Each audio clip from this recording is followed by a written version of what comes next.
लोकसभा 2024 से पहले अब बिहार में महागठबंधन के बीच सीट शेयरिंग फॉर्मूला फाइनली तैयार हो चुका है। अब आखिरकार ये तय हो गया है कि आरजेडी के पास 26 सीट होगी, तो वही कांग्रेस को भी 9 सीटें मिली है, वही लेफ्ट पार्टीज के पास 5 सीटें, जिसमें सीपीआई एम और सीपीआई एमएल के पास 2-2 सीटें हैं और एक सीपीआई को दिया गया है।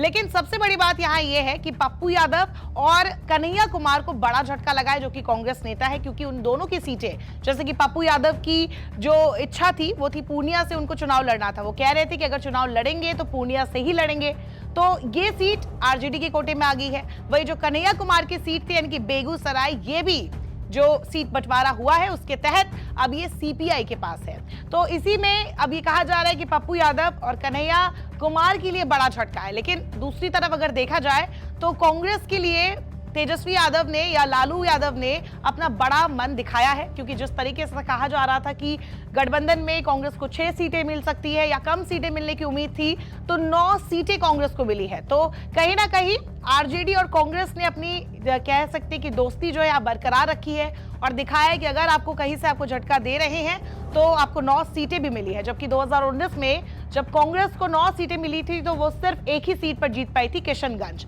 तो इस हिसाब से इस बार भी कांग्रेस को 9 सीटें दी गई है।